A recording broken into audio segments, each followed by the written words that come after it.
아직 약속의 땅을 다 정복하지 않았습니다. 그리고 정복하지 않은 것은 하나님께서 우리 사사기에 있는 말씀을 참고해 볼 때에 그들을 채찍으로 삼고자 하나님이 일부러 그들을 남겨두신 것을 알 수 있습니다. 그리고 13절에서 우리가 읽은 것처럼 하나님께서, 그러니까 이스라엘 백성들이 하나님을 버리고 우상을 섬기고 그들을 가족으로 받아들임으로 말미암아 하나님이 그들과 함께 하지 않으셔서 말씀처럼 여러분에게 덫이 되고 등을 내리치는 채찍이나 눈을 찌르는 가시와 같은 역할을 하게 됩니다. 더 놀라운 것은 이방 민족들만 그러한 일을 행하지 않아요. 이방 민족들이 아닌 같은 이스라엘 백성들 안에서도 적을 지게 되고 서로 다툼이 있게 되고 서로 하나님의 백성임에도 불구하고 서로 죽이고 죽는 이런 안타까운 모습이 펼쳐지는 것은 그냥 당연스러운 모습이 아니라 이미 예언한 대로 이루어진 하나님을 멀리한 결과입니다. 하나님을 떠난 결과라고 우리가 보아야 할 것이고, 특별히 10절에서 조금 너무 과하다 싶을 만큼의 내용입니다. 이스라엘 사람 한 명이 적군 1000명을 이길 수 있었다는 거예요. 연합군의 숫자가 그러합니다. 연합군의 숫자, 이건 이제 최대치를 얘기하는 거예요. 연합군의 숫자를 생각하면 이루 셀 수 없을 만큼, 그들의 숫자의 한계를 느낄 만큼 그렇게 굉장한 숫자의 적들이 몰려왔을 때, 정작 하나님은 숫자가 많다고 하신 적이 있죠. 기드온과의 싸움에서도 그랬고, 그러니까 이것이 딱 무엇을 말하는지는 알 수 없어요. 그러나 이러한 일들이 앞에서도 그리고 이후에서도 있을 거라는 겁니다. 근데 어떻게 이렇게 가능하냐? 하나님이 그렇게 하시기 때문이에요.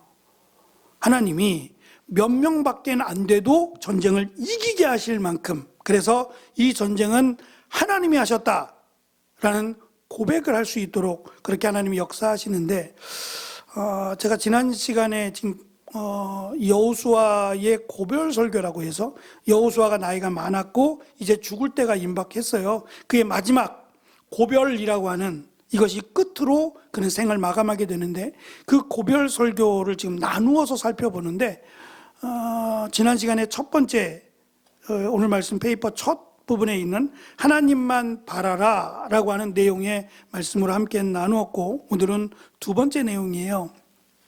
세 번째까지가 물론 하나로 된 말씀이긴 합니다만 내용의 중요성을 좀 살폈을 때 한 번 더 언급을 하면 좋겠다. 다른 표현이에요. 다른 표현인데 사실은 핵심은 같아요. 오늘 말씀은 하나님을 사랑하라는 거거든요. 하나님만 바라라, 하나님을 사랑하라. 근데 그 사랑이 어떻게 하나님을 사랑하냐라고 했을 때 그 답을 지금 여호수아가 풀어서 설명을 해주는데, 그 대표적인 내용이 뭐냐면 가까이 하라는 거예요. 가까이 하라. 하나님을 가까이 하라. 여러 가지 의미가 있을 것 같아요. 그러니까 우리가 살아가면서 가까이 할 수 없는, 내가 하나님을 어떻게 가까이 할까요? 하나님이 어느 한 곳에 계시다면 그곳을 찾아가야 가깝게 되지 않겠어요? 근데 하나님이 물론 교회에서 하나님께 예배를 드리는 장소니까 하나님께 가까이 나아가는 장소 가운데 하나가 일단 교회가 되겠죠. 또 가정도 될 수가 있겠고, 내가 일하는 일터도 그곳에서 하나님을 섬기는, 늘 하나님과 함께하는 시간들이 있다면 하나님을 가까이 하는 장소가 될 수 있어요. 문제는 그곳이 전부가 아니잖아요. 여러 사람도 만나야 하고 또 다른 일도 해야 하고 하다 보면 내가 집중해서 하나님을 생각하고 하나님을 기억하고 말씀대로 살아가기는 어려움이 없지 않아 있어요. 이제 그럴 때라도 시간과 공간을 초월해서 내가 하나님을 가까이 하고 있는지 그거를 좀 살펴야 되지 않겠나 싶어요.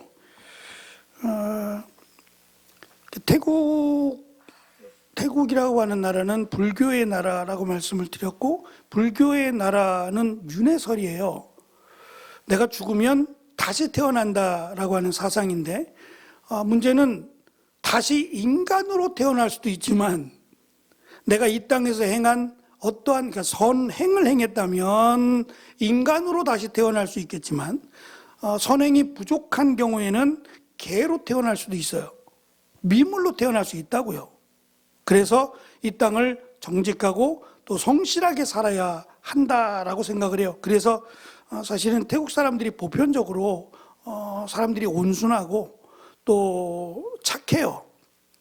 제가 지금 몇 번째 갔지만 물론 저녁에는 제가 뭐 거의 돌아다닌 적은 없어요. 골목을 다니거나 걸어서 다닌 적은 거의 없으니까요. 차로 이동을 하니까 부딪힐 일은 없지만 한 번도 제 기억에 싸우는 걸 본 적이 없어요.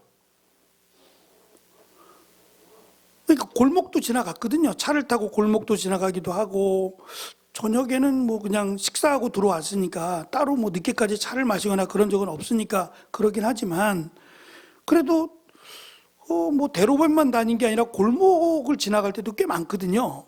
근데 한 번도 싸우는 걸 본 적이 지금 생각해봐도 기억이 없어요. 왜 안 싸우지? 싸울 줄 모르나? 그게 아니라 싸워서 내가 저 사람에게 해를 입히거나 싸워서 나쁜 짓을 하게 되면 다음 생이 불안해지는 거죠. 그래서 말씀드린 것처럼 집 앞에 늘 가정마다 집 앞에 그릇들이 하나가 이렇게 놓여져 있어요. 거기가 그렇게 여유 있는 나라가 아니에요. 거의 대부분의 제품들이 다 수입이에요. 제가 알기로는 농산물을 제외하고는 글쎄 거기서 딱히 나오는 전자제품도 그렇고 자동차는 다 수입이고요. 자동차는 다 수입차고 기름도 뭐 거기서 생산이 안 되고요. 심지어는 운동화도 그 자체적으로 생산 안 한다고 알고 있거든요. 그러니까 공산품이 상당히 비싸요. 그러니까 과일이나 이런 그 농산물에 비해서 뭐 볼펜이나 연필이나 옷이나 신발 같은 경우가 현저하게 비쌉니다. 다 수입이기 때문에 그래요. 근데 그런 사회 속에서도 여유롭지 않은 사회 속에서도 아침마다 집 앞에 이렇게 그릇들이 나와 있고 그 음식들이 이렇게 놓여져 있어요.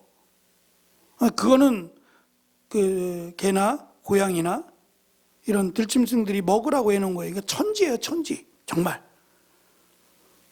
거기 딱 가서 느낀 점은 제가 농담 삼아 그런 말을 하는데 개판이다 그랬어요. 너무 많아요, 개가. 많아도 그렇게 많을 수가 없는데 개가 지나갈 때 빵 하고 크락션 누르는 사람을 한 명도 못 봤어요. 그러니까 위험해서 누르는 경우는 있어요. 위험해서. 근데 개가 이 차를 보고 빨리 도망가거나 그러지 않아요. 어슬렁 가요. 얘네들이 잘 먹어서 그런지 몸집도 크고 묶어놓지도 않거든요. 묶어놓지도 않으니까 그냥 어슬렁 차가 와도 오는가 보다 그러고 걸어가는데 좀 빨리 지나가라고. 아마 우리 같으면 눌러도 벌써 몇 번을 눌렀을 텐데 지나갈 때까지 기다려요. 왜 그러겠어요? 지나가는 개가 아버지일 수 있다는 거잖아요. 우리 조상일 수 있다는 거잖아요. 그 마음이 있어서 아주 성의껏, 뭐 그렇게 정말 그런 건 아니지만 그래도 성의껏 자신들이 먹는 거와 같은 음식으로 이렇게 문 앞에다가 놓는 것을 하루도 빠짐없이 그렇게 하는 것을 봤어요. 성경은 윤회사를 가르치지 않습니다. 절대 우리에게는 다시 뭐 삶이 주어진다거나 그런 일은 없어요. 우리는 한 번 사는 겁니다. 한 번 사는 것이고 죽음 뒤에는 심판이 있어요. 선행으로 인한 심판이 아니라 예수 그리스도를 믿으면 어떻게 믿어요? 예수님을 어떻게 믿어야 돼요? 제가 늘 말씀드린 예수만 믿는다고 구원받는 거 아니에요. 예수라는 이름이 많다니까요. 나사렛 예수도 있을 것이고 저쪽 갈릴리 예수도 있을 것이고 얼마나 예수라는 이름이 많은지 몰라요. 우리 성씨, 김씨, 박씨처럼 굉장히 많아요. 너무 좋으니까 뜻이. 예수라고 하는 뜻이 구원이거든요. 하나님의 구원받은 백성 얼마나 멋있어요. 그러니까 예수, 여호수아가 똑같은 이름이에요. 예수나 여호수아나 같은 의미예요. 얼마나 많겠어요. 근데 그냥 예수만 믿는다고 하면 구원을 받겠냔 말이에요. 그래서 신약 성경에는 나사렛 예수라고 강조하는 이유도 나사렛 출신의 나사렛에서 자란 예수라고 하는, 그리고 그분이 하나님의 아들이시고 하나님이신 바로 그 예수님이 우리의 죄를 대신하여 십자가에 달려 죽으시고 부활하셔서 그를 믿는 자는 영생을 얻게 된다라는 것을 믿는 자는 하나님의 나라에 들어가는 거예요. 사실 거저잖아요. 거저. 그죠? 사도 바울의 말처럼 내가 구원을 거저받았어요. 물론 믿음입니다만 돈 하나 들지 않았잖아요. 그렇지 않겠어요? 적어도 천국이라고 하면 어느 정도 돈을 들여야 갈 수 있을까요? 만약에 돈을 들인다면 지금의 우리의 가치상으로 보면 1억 갖고는 안 될 거 아니겠어요? 예? 이 땅의 기준에서 보면 지금 우리가 살아가는 기준에서 천국과 지옥을 내가 선택할 수 있다면 1억 정도 가지고 선택할 수 있는 건 안 될 것 같아요. 적어도 우리가 정말 힘써서 평생 한 푼도 안 쓰고 모아야 갈까 말까 할 만큼 아마 그 정도를 기준 삼아야 되지 않겠나? 그렇다면 없는 사람들은 못 가는 거죠.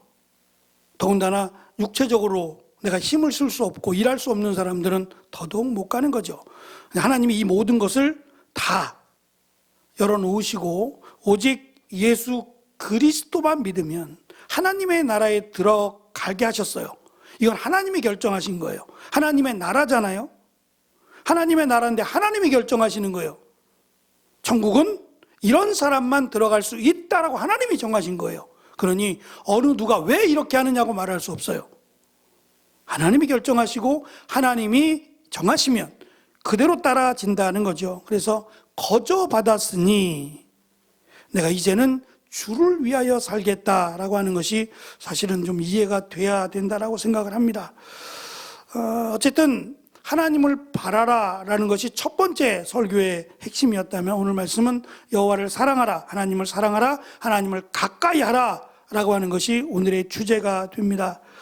먼저 9절과 10절의 내용은 하나님께서 이스라엘에게 베풀어 주신 은혜를 또다시 회상하는데 수많은 적들, 전쟁을 치러 온 이스라엘이 이때까지 무조건 이긴 건 아니에요.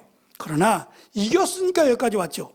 졌다면 여기까지 올 수 없어요. 그러니까 왔다는 것을 기준으로 보면 이긴 거죠. 진 전쟁도 있었지만 여기까지 온 것을 보면 이긴 겁니다. 이길 수 있었던 것은 여호와 하나님께서 그들과 함께 하시면서 대신 싸우셨기 때문이라고 설명을 합니다. 이처럼 하나님께서 이스라엘과 함께 하시면서 그들의 적을 상대로 싸우셨던 이유가 하나님께서 약속하신 것, 아브라함을 통해서 하나님의 백성들, 믿음의 사람들에게 약속하신 것을 지킨 거예요. 그 대표적인 예가 하나님이 다윗과 맺은 언약이에요. 사실 성경은 솔로몬이라고 하는 우리가 인류 가운데 가장 지혜로운 왕으로 손꼽히는 가장 명예롭죠. 명예로운 솔로몬이 구원을 받은 것은 사실 다윗 때문이라고 성경은 말을 해요. 다윗과 맺은 언약 때문에 하나님이 솔로몬을 버리지 않았어요. 버리지 않고 기회를 주셨어요. 다행히도 솔로몬은 말년에 전도서가 만약에 그가 마지막에 쓴 것이 맞다면 마지막에 가서야 헛되고 헛되니 모든 것이 헛됐다라고 자기가 지나온 삶, 화려했던, 그래서 심지어는 방패도 금으로, 이 금은 이렇게 깨물면 들어가잖아요. 그 깨무는 이유가 들어가기 때문 아니에요? 순금을, 이게 순금인지 아닌지 깨물어 보는 것은 깨물면 흔적이 남기 때문 아닌가요? 저도 한번 깨물어 보고 싶긴 한데 순금이 그렇잖아요. 순금이 아니에요? 순금이 없어봐서. 이게 뭐 24K 이런 거 말고 순금은 이렇게 치면은 딱딱한 것으로 치면 흔적이 나잖아요. 그래서 가짜냐 진짜냐 그렇게 하는 거 아니겠어요? 방패를 순금으로 만들면 어쩌자는 거예요. 무겁기도 무겁거니와 방패는 이게 창을 막기 위한 도구인데 순금은 못 막아요. 순금은.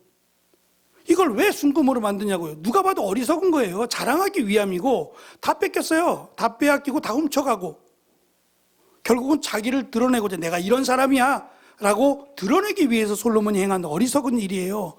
그랬던 사람인데 나중에 솔로몬이 깨달았지요. 자기가 지금껏 살아온 지혜롭다라고 했던 사람이 가장 어리석게 산 거예요. 하나님이 보실 때 가장 어리석은 삶을 산 사람이라면 솔로몬을 꼽을 정도로 지금 그렇게 설명을 하고 있는 거죠. 그 솔로몬에게 하나님의 은혜를 베푸시고, 그래도 솔로몬이 마지막 하나님을 놓지 않았던 그것에 대해서 성경은 다윗을 꼽거든요. 다윗과 맺은 언약이라고 설명을 하고 있어요. 그러니까 사실은 우리의 믿음이 소중한 이유가 우리의 믿음으로 자녀들이 구원받는 건 아니에요. 제가 전에 있던 교회에서 관 권사님이 제 기억으로는 이 새벽까지 장사하시는 거, 동대문인가 아마 그쪽에서 일하시는 분 같아요. 새벽까지 장사하시고 퇴근을 하시면서 새벽 기도 드리고 집에 가서 주무시는 거예요. 늘 패턴이 그렇게 하세요. 그러니까 새벽에 오시면 늘 하루 종일 제일 피곤한 시간이에요. 잠을 자야 될 시간이니까 와서 새벽 예배 드리고 가시는데, 그 교회가 제가 이제 유학 갔다 와서 처음으로 갔던 교회인데, 그 교회는 1,000번제를 하고 있었어요. 1,000번제. 제가 말씀드렸죠. 1,000번제를 하고 있었는데, 이 권사님은 새벽에 오시면 늘 1,000번제를 이렇게 내셨어요. 근데 뭐 어지간히 교인들 이름을 아니까. 근데 이 권사님 다음으로 나온 이름이 아들 이름이에요. 아들 이름으로 1,000번제를 또 하세요. 근데 아들은 나오지 않죠. 아들은 심지어는 주일도 안 나오는데 아들 이름으로 11조를 하세요. 제가 물어봤어요. 이 11조가, 아니 개인적으로 물어본 거예요. 개인적으로 권사님, 이 11조가 아들이 내는 11조예요? 아니면 권사님이 내는 11조예요? 그랬더니 권사님이 낸대요. 그러니까 어느 정도라고 생각하고, 아들이 이 정도의 수입일 거야 라고 생각하고 권사님이 11조를 아들의 이름으로 내는 거예요. 그래서 제가 이걸 말해야 되나 말아야 되나.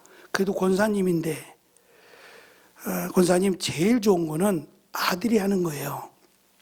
아들이 자신 스스로가 하나님이 나에게 주신 것이라고 고백하고 드리는 것이, 이것이 성경이 우리에게 가르쳐 주는 겁니다. 그런데 권사님이 오죽 아들이 구원받았으면 좋겠고, 아들이 신앙생활에 없으면 좋겠고, 하나님의 은혜와 축복을 받았으면 좋겠다라고 하는 마음을 담아서 11조를 지금 드리는 거라고. 맞지요? 그랬더니 맞대요. 근데 권사님, 과연 이걸 하나님이 받으실까요? 권사님 마음처럼 이거 받으시고 하나님이, 그래 네가 나에 대해서 내 것을 인정하고 11조를 드렸으니 내가 약속대로 너에게 복을 주마 라고 하는 그 복을 아들에게 줄까요? 하나님은 인색하지 않고 또 하나님은 사랑이시라 어떻게 하나님의 은혜를 갚아주실지는 저도 모르겠어요. 그러나 하나님은 제일 원하시는 것은 아들이에요. 아들이 11조를 내든 안 내든 아들이 하나님 앞에 나오고 아들이 하나님을 믿고 예수님을 믿는 것이 첫 번째. 그 다음에 믿음으로 11조를 드리는 게 순서지. 11조를 드린다고 이 아들이 구원을 받겠냐? 저는 그건 아니다. 그러니 권사님, 제가 이걸 드려라 드리지 말라 그렇게 말씀을 드리지는 못하겠어요. 속마음은 안 드렸으면 좋겠고, 예? 속마음으로는 이건 아닌데, 예? 이건 아닌데, 이거는 우리의 지극정성에 해당되는 거예요. 정성. 그러니까 저는 권사님이 이걸 드리시거든 그 마음속에 아들이 속히 하나님 앞에 나올 수 있도록 기도하면서 이 부분에 대한 수고가 있어야 되겠다라는 말씀을 드렸어요. 그러니까 이것 때문에 아들이 구원을 받거나 이렇게 해서 하나님의 축복을 받거나 그렇게 이해하시면 안 된다고요. 하나님께 드리면 기쁨이에요. 응? 자식의 이름으로 드린다고 드리지 말라 그럴 수 없잖아요. 드리는 마음이 있는데. 그러나 이렇게 해서 하나님이 자식에게 말씀대로 축복하시고 그런 건 아니다. 권사님에게 축복하실지는 몰라도 아들은 아들의 신앙으로 드려야 옳습니다 라고 잠깐 말씀을 드린 적이 있어요. 그 생각이 언뜻 납니다. 우리의 믿음은 결국 하나님의 살아계심을 믿는 믿음에서 시작을 하는 거예요.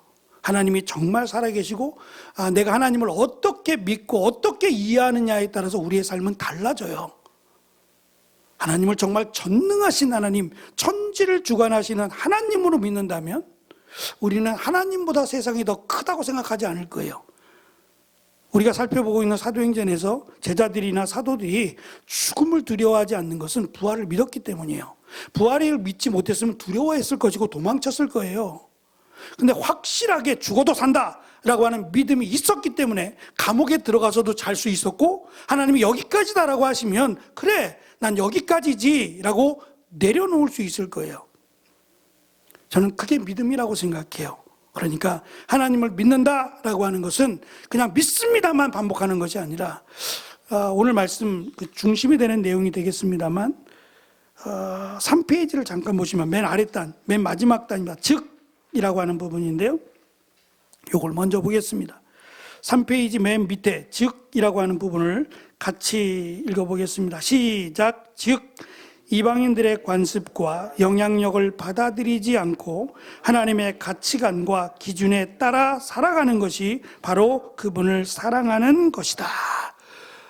세상에 맞추는 게 아니라 하나님께 나를 맞추는 것이 하나님께 가까이 하는 것이고 하나님을 사랑하는 것이라고 말할 수 있다는 겁니다. 여호수아의 하나님을 사랑하라는 권면이 그의 설교 중간에 위치한다라는 것도 굉장히 의미심장하고 중요합니다. 가장 핵심적인 내용이 하나님을 사랑하라는 내용이었어요. 좀 그렇죠. 하나님은 우리의 사랑을 받으신다? 조금 그렇죠.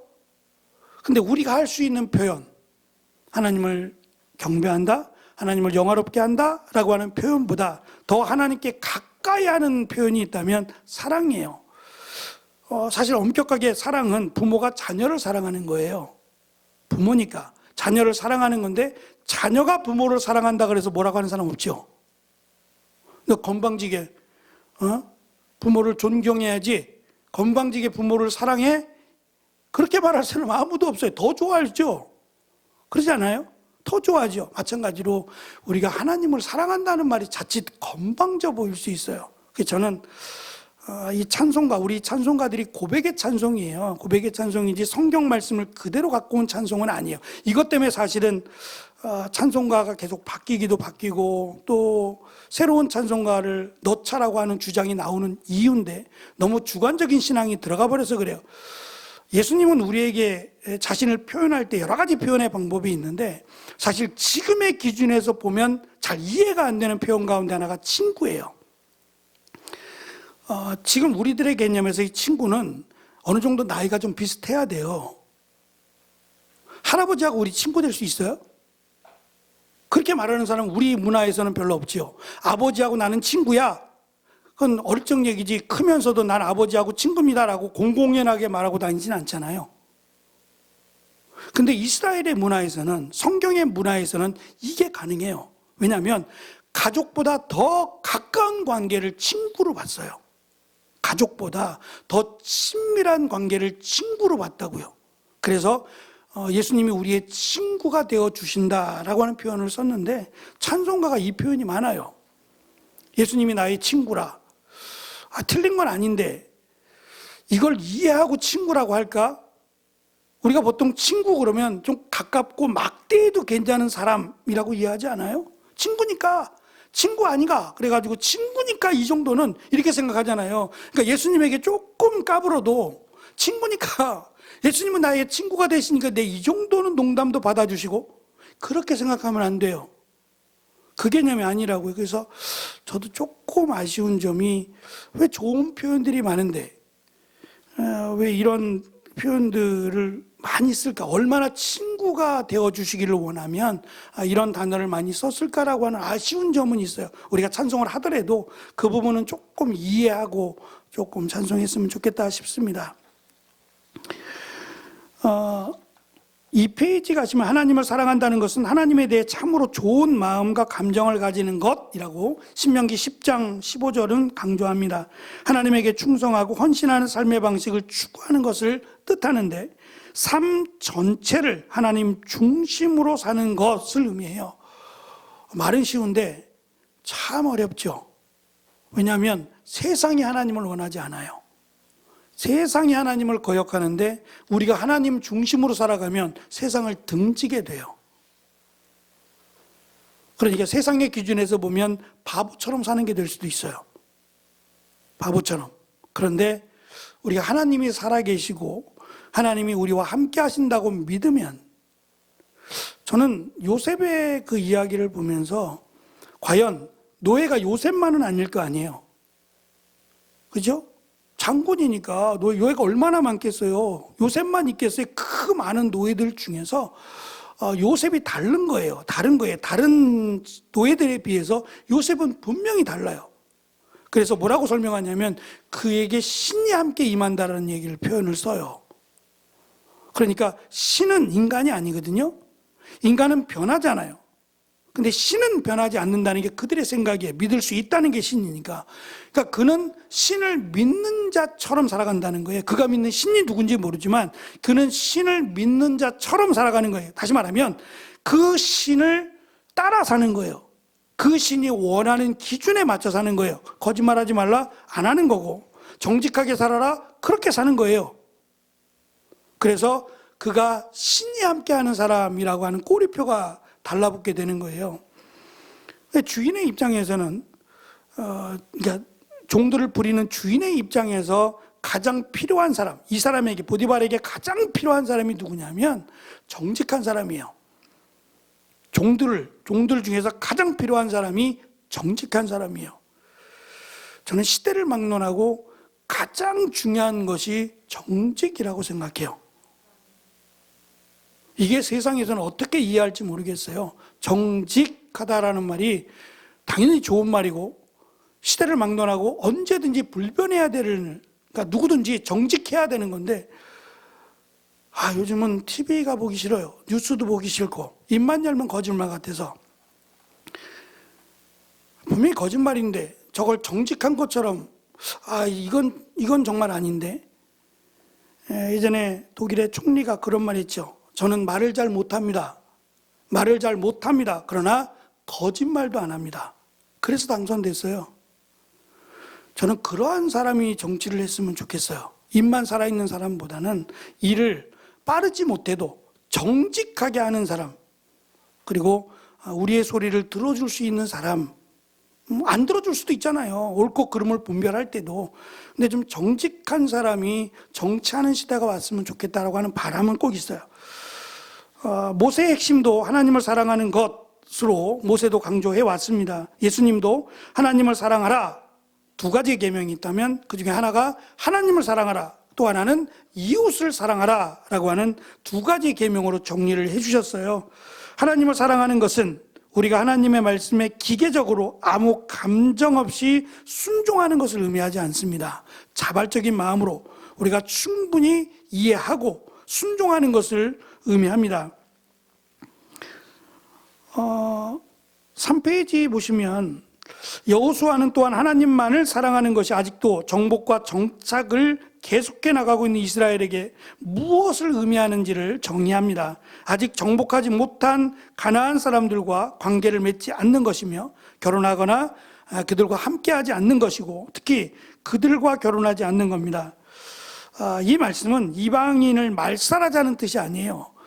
그러니까 이스라엘 백성들의 정체성을 뿌리내리라는 거예요.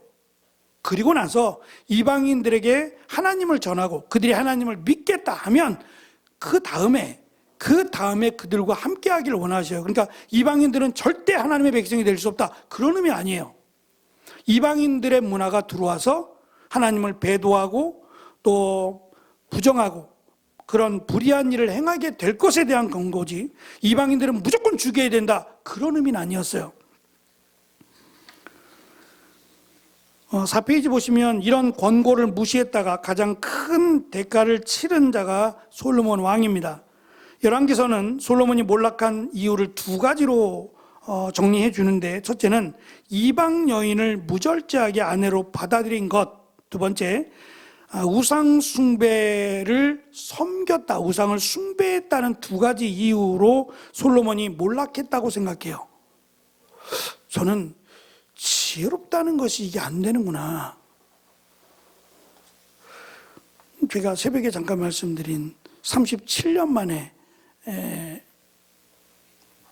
1학년 때는 동기였고 제가 군대 갔다 오니까 이미 졸업을 해버렸어요. 형님을 만났고 그 형님 교회에서 선교센터에서 저희가 머물면서 여러 가지 이야기도 나누고 또 귀한 시간을 가졌는데 그 목사님이 2년 전에 신천지가 그 교회에 와서 교회가 정말 넘어갈 위기까지 갔다고 해요. 20명이 교회에서 나가게 됐는데 그러면서 이제 우리한테 그 얘기를 해주셨어요. 우리도 듣기 원했고 서울에서 직장 때문에 내려왔대요. 직장 때문에 내려왔는데 그래서 내려왔으니까 여기서 이제 일을 하겠다고 하면서 교회가 머니까 못 가고 소개받아서 교회를 나오게 됐다는 거예요. 그러니까 교회에서는 임명증서를 떼우는 게 맞는데 임명증서를 떼우는 분들 임명증서라는 것은 내가 다니던 교회에서 이분은 이렇게 되어서 저희 교회에서 잠시 신앙생활을 못하고 그 교회에서 신앙생활을 하게 되었으니 허락해 주시고 잘 지도해 주시기 바랍니다 라고 하는 증명서예요. 사실은 이게 있어야 되니까 오시는 분한테는 임명증서를 받는 게 맞아요. 근데 이걸 거의 받는 교회가 없어요. 오면 감사하니까 한 사람이라도 더 와야 되고 한 사람이라도 더 붙잡기를 원하니까 이런 걸 원하지 않아. 이거 자꾸 따지고 묻고 그러면 안 나올까 봐. 근데 어찌해서 하여튼 상황을 들어보니 또 서울에 가야 된다고 하니까 불편할 것 같고 해서 아마 임명증서를 안 받으신 것 같아요. 근데 이분이 오셨는데 너무 잘 섬기더래요. 예를 들어서 교회에서 김장하면 50만 원을 이렇게 헌금으로 내놓고 김장하는 데 쓰시라고 하고 교회 뒤에 이게 창문이 좀 흔들려서 바람도 좀 많이 들어오고 그랬는데 그 창문도 본인이 내가 하겠다고 해가지고 사람 불러다가 창문도 바꾸고 뭐 교회에서 어디 뭐 한다 그러면은 그냥 솔선수범해서 나서서 너무 멋지게 야 이런 분이 어떻게 우리 교회에 오셨나? 정말 하나님의 큰 은혜다라고 생각을 했대요. 근데 또 가끔씩 목사님이 어디를 가실 때면 목사님 이거 좀 쓰시죠? 그러고 이렇게 봉투에 담아 주시더래요. 그 목사님이 됐습니다. 저는 뭐 이렇게 개인적으로 받지 않고 교회에서 주시니까 좀 그거면 됐습니다. 고사를 하셨대요. 뭐 틈만 나면 목사님이 옷도 좀 입어보시고 신발도 좀 이거 신으시고 좀 과할 정도로 하셨대요. 그래서 시간이 지나가면서 목사님이 조금 느낌이 너무 과하다 싶은 생각이 들었대요. 그러다가 어느 순간에 이분이 교인들 몇 명에게 성경 공부를 하자 그러더래요. 교인들 몇 사람들에게 내가 잘하는 분이 이번에 서울에서 이렇게 오시는데 성경 공부를 좀 하자. 이분이 정말 성경을 잘 가르친다고 해가지고 몇 사람이 갔다 왔어요. 목사님 몰래. 몇 사람이 서울에서 오신 분하고 성경 공부를 했대요. 몇 번을 했대요. 그러고 나가는 이제 이 몇 명이 지나지 않고 점점점 더 많은 사람들을 끌어들이다가 소문이 나버렸어요. 그래서 목사님이 따끔하게 이건 안 된다고. 이건 안 됩니다. 교회가 있고 목사가 있는데 어디 가서 성경 공부를 하는 겁니까? 라고 따끔하게 제지를 했대요. 그랬더니 이제 이 본색을 드러내더라는 거예요. 본색을 드러내면서 이제 흠을 잡는 거예요. 이 목사님이 어떤 분이야라고 하면서 흠을 잡아서 목사님을 나락으로 떨어뜨리려고. 근데 목사님은 뭐 구린 구석이 없으니까 돈 주는 것도 하나도 안 받았고 그렇게 해왔기 때문에 털어도 먼지 안 나는 사람은 없겠지만 안 나도록 노력을 했다는 거예요. 이제 그렇게 하고 나서 한 20명은 어떻게 이렇게 홀랑 넘어가 버려서 20명은 그냥 쑥 하고 같이 따라가 버렸대요.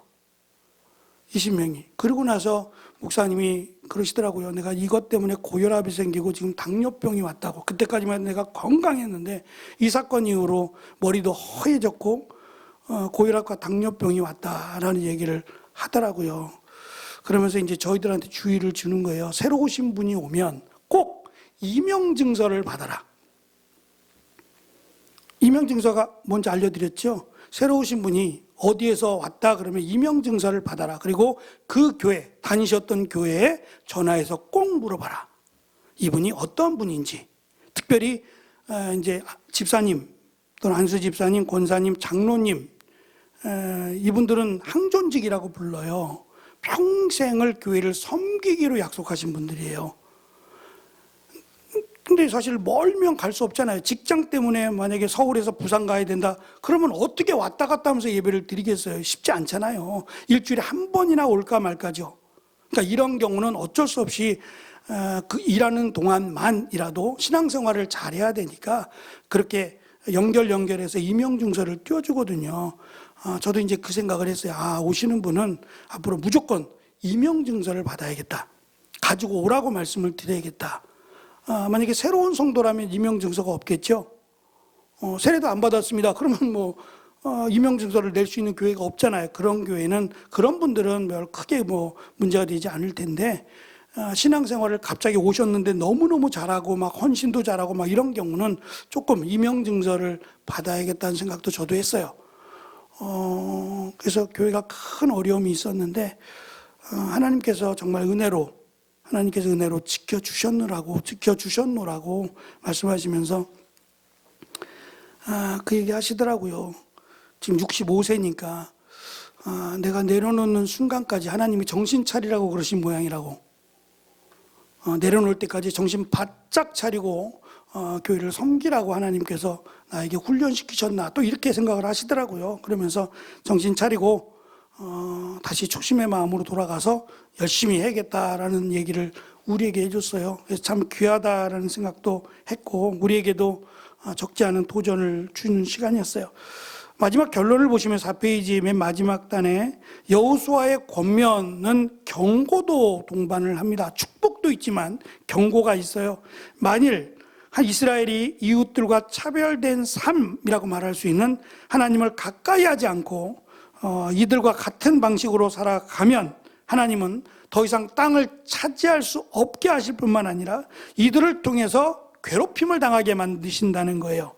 그것을 사사기에서는 넘기셨다라고 하는 표현 우리가 자주 봤죠. 하나님이 그들을 저들의 손에 넘기시니라고 하는, 저들의 손에 넘겼다라고 하는 표현을 자주 봤죠. 그러니까 하나님이 이기게 하실 수 있고 하나님의 손으로 능히 물리칠 수 있음에도 손을 놔버리는 거예요. 그래서 저들에게 넘겨주었다라는 표현들을 쓰잖아요. 그렇게 될 것이다 라고 하는 설명이에요. 8절을 잠깐 보시면 23장 8절입니다. 읽어볼게요. 시작. 여러분은 하나님 여호와를 계속 따라야 하오. 전에도 그랬듯이 앞으로도 그래야 하오. 12절입니다. 시작. 만일 여러분이 여호와의 길에서 떠나 여러분 가운데 남아있는 다른 민족의 사람들과 친구가 되고 그들과 결혼하면, 사실은 이렇게 번역되어 있는데 여기 단어 하나가 가까이 하다라고 하는 단어가 있어요. 이게 두 번 지금 나오는 건데 두 번 다 제대로 번역이 안 됐어요. 하나님을 계속 가까이 해야 하오라는 말이에요. 하나님을 계속 가까이 하면 하나님이 그들을 지키시고 인도해 주실 것이다. 그러나 하나님을 멀리하면, 이 멀리라고 하는 말 안에는 세상의 방식을 따르거나 또는 하나님을 배역하거나 이렇게 되면 하나님은 심판하신다는 거예요. 그러니까 하나님의 심판만을 얘기하면 싫죠. 그렇잖아요. 예수님 믿으면 천국이요, 예수님 안 믿으면 지옥이요, 그러면 지옥만 생각하잖아. 믿으면 천국이라는 걸 왜 생각을 안 해요? 기분이 나쁜 이유는 혹시라도 내가 지옥 갈까 봐 기분이 나쁜 거예요. 예수님 믿으면 천국, 왜 이 소리는 안 듣나 몰라. 그럼 예수님 믿어야겠구나. 그럼 나 천국 가야지. 그건 안 듣고 안 믿으면 지옥, 요거만 듣는 거 아니에요. 똑같아요. 축복과 지옥은 마치 동전의 양면과 같아요. 축복과 심판은. 그래서 하나님을 가까이 하면 하나님이 인도하시고 축복해 주시고, 하나님을 멀리 하면 하나님은 그들을 심판하신다. 완전히 멸하시는 건 사실 아니어서 넘겨주시고 회개하면 또 하나님이 받아주시지만, 어쨌든 하나님을 온전히 믿는 것이 참 은혜다. 하나님을 가까이 하는 것이 은혜다. 그래서 가까이 한다는 것에 대한 기준이 뭐냐라고 할 때 말씀드린 것처럼 3페이지 하나님의 가치관과 기준에 따라 살아가는 것입니다. 하나님의 말씀에 따라 살아가는 것이 하나님을 가까이 하는 거예요. 헌신이라는 것도 그런 것 같아요. 하나님이 원하시는 헌신이 돼야 돼요. 사람들이 원하는, 세상이 원하는 헌신이 아니라 하나님이 원하는 헌신이 무엇일까가 저는 먼저 돼야 된다고 생각해요. 그것이 하나님께 가까이 하는 사람이고, 가까이 하는 사람을 하나님이 축복하신다라고 하는 것이 모세의 두 번째 고별 설교의 내용입니다. 하나님을 가까이 하고 하나님을 사랑하는 우리 모두가 되어 하나님의 축복 가운데, 하나님의 은혜 가운데 고백할 수 있는 우리가 되기를 축원합니다. 기도하겠습니다.